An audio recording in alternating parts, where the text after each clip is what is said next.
Bonjour, c'est Cryptoly, j'espère que vous allez bien. Dans cette vidéo, on va faire un petit focus. Parce que oui, certes, le marché est rouge, oui, on a retracé de 30%, oui, ça a fait mal, mais il se passe quand même beaucoup de choses depuis l'arrivée de Donald Trump, et que ce soit sur la réglementation, et surtout sur les stablecoins, et je pense qu'il faut surtout bien comprendre ce qui est en train de se mettre en place. Parce que ça, c'est très positif, on ne le voit pas dans le cours du marché maintenant, mais je peux vous assurer que ça veut dire qu'on a la blockchain qui est en train de s'interfacer, et la crypto en général, avec l'économie américaine, et je pense que ce n'est qu'un début, on commence à avoir beaucoup de signes, et vous allez voir que ça va quand même tous dans la même direction. Là où on se retrouve avec l'USDT qui est banni d'Europe, avec ici une application sur Binance, où ça y est, l'USDT est retiré, ça y est, Tether, Tether, qui est le principal fournisseur de stablecoin au monde, et qui a un gros stablecoin qui est l'USDT, que tout le monde connaît je pense, n'est plus disponible en Europe. Grâce à la réglementation MiCA, choisissez votre poison,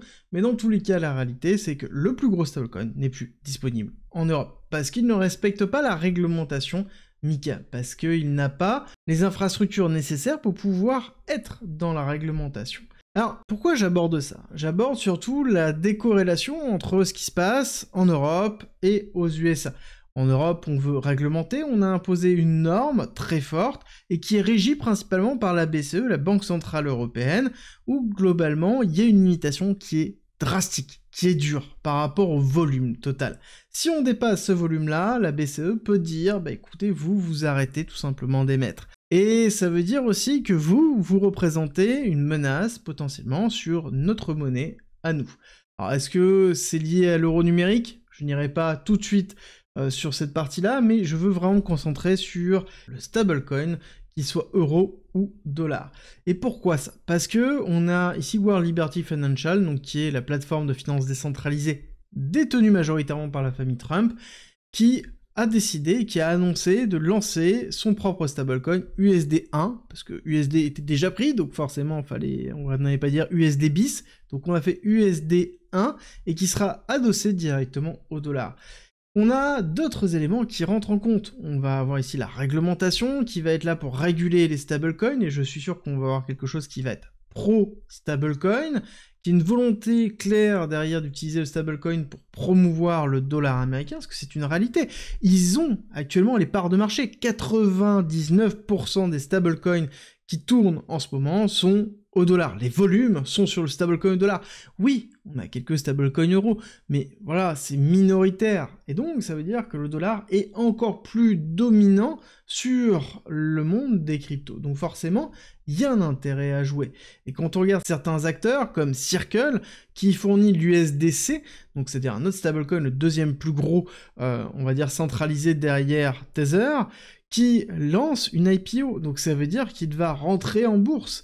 Et oui, ça y est, globalement, on rentre dans une ère où on va avoir les sociétés qui génèrent des stablecoins qui vont être intégrées en bourse.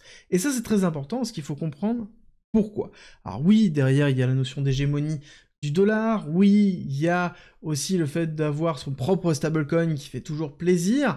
On a même des banques qui décident de lancer leur propre stablecoin. On a Bank of America, c'en est une d'entre elles, mais ça m'étonnerait pas que dans les années à venir, qu'il y ait d'autres banques, et même fort pourcentage des banques américaines qui décident de lancer leur propre stablecoin, plus ou moins adossé. On verra bien la réglementation et comment la réglementation va avancer de ce côté-là. Et on a même des États qui décident, comme le Wyoming, de lancer leur propre stablecoin. Mais qu'est-ce qui fait que tout le monde veut lancer son stablecoin? Alors ça, c'est simple, c'est Tether qui a lancé la mode. Alors pas pour rien, c'est que c'est une société qui est valorisée à plus de 300 ou 400 milliards de dollars. On a du stablecoin qui est capitalisé au-dessus de 120-125 milliards de dollars et qui imprime littéralement de l'argent.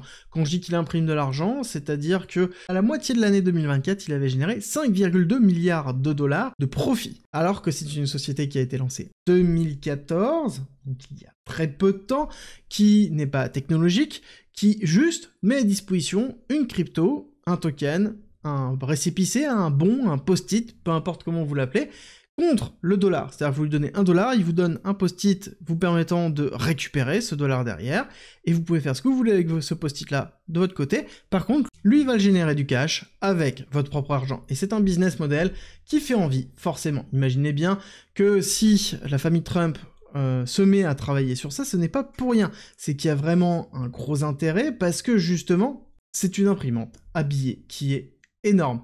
Et ils vont même encore plus loin parce que Tether se lance dans plein d'autres choses, vont se lancer dans l'agriculture, dans l'intelligence artificielle, dans les data centers, bref, et ils achètent même du BTC continuellement, et ils détiennent actuellement 7,8 milliards de dollars de BTC, et c'est le 6e plus gros wallet actuellement. Donc clairement, c'est un business model qui fonctionne. Et donc pourquoi pas aller sur ce business-là? Pourquoi les banques n'iraient pas sur ce business-là? Pourquoi les États n'iraient pas? Pourquoi pas ici, World Liberty Financial, qui décide d'y aller eux-mêmes? Je pense que la réglementation va être assez ouverte, de façon à ce que chacun ait sa part du marché, et que chacun pourra utiliser la machine à imprimer de l'argent. Parce que clairement, ce business model, c'est une machine à imprimer de l'argent. C'est une imprimante à billets verts, parce que, tout simplement, on utilise l'argent des autres pour faire du cash, en laissant juste de la liquidité sur les autres. C'est une transition technologique, c'est un peu le même principe que si vous déposiez de l'argent dans une banque, et qu'on vous affiche numériquement votre solde, et que eux génèrent des frais. Ça vous fait penser à quelque chose? Oui, on est exactement dans ce cas-là, et c'est pour ça qu'ici on a certains acteurs qui rentrent clairement sur ce secteur. Mais pour que les stablecoins fonctionnent, pour que les stablecoins continuent à générer des frais, il faut qu'il y ait une demande. Et pour qu'il y ait une demande, ça veut dire quoi? Ça veut dire principalement qu'il faut qu'il y ait de la crypto qui fonctionne. Il faut qu'on ait des envies d'être sur la crypto-monnaie. Il faut qu'il y ait des échanges, il faut qu'il y ait du volume, il faut qu'il y ait des capitaux qui rentrent. Donc, si on va plus loin que cette réflexion, parce que c'est l'entrée, justement, c'est l'entrée, parce que c'est le signal pour moi que c'est le début de la masse adhésion, c'est-à-dire que les crypto-monnaies vont être interfacées petit à petit avec la finance américaine, petit à petit avec les banques américaines, petit à petit avec Wall Street, à travers le RWA, Real World Asset. Et le premier Real World Asset, qu'est-ce que c'est? C'est la tokenisation, non pas de la dette, mais du dollar américain. Qu'est-ce que c'est? C'est le stablecoin. Et donc ça veut dire que l'arme la plus importante des USA, qui a toujours été le dollar, devient ici une crypto. Et on est en train de s'engouffrer totalement dedans. La multitude des acteurs qui commencent à rentrer dans l'écosystème et qui sont liés directement soit à la politique américaine, soit avec les grosses institutions, nous montrent qu'il y a un intérêt qui va arriver sur les cryptos, nous montrent que ce n'est que le premier pas pour pouvoir y arriver. Maintenant, est-ce que c'est demain, après-demain, dans une semaine, un mois, 6 mois, bref, peu importe, c'est pas forcément la question. Le plus important, c'est de comprendre ce qui est en train de se faire, des petites nouvelles qui arrivent à droite à gauche, et qui pourtant donnent une vision beaucoup plus globale sur ce qui pourrait être arrivé. À aucun moment, on lancerait autant de stablecoins s'il n'y avait pas un intérêt qui pourrait se mettre en place. On n'interfacerait pas autant la crypto avec Wall Street actuellement, parce que c'est ce qui est en train de se passer maintenant, si jamais il n'y avait pas de vision long terme. Et je pense que ce sont des petits signaux comme ça qu'on a tendance à mettre de côté, parce qu'on est sur l'émotion, parce qu'on est sur une baisse de marché, et qu'on oublie tout simplement d'assimiler comme étant quelque chose de bullish. Oui, peut-être pas court terme, mais en tout cas moyen et long terme, c'est sûr, pour moi, je considère que c'est vraiment bullish. Dites-moi d'ailleurs ce que vous en pensez en commentaire, ça m'intéresse de voir si oui ou non vous pensez que cette mode sur les stablecoins est juste temporaire, ou s'il y a vraiment une vague de fond qui est en train de se faire. Une vague qui pourrait nous emmener sur une véritable adhésion de l'ensemble des crypto-monnaies, et donc quelque chose que l'on attend depuis déjà très longtemps.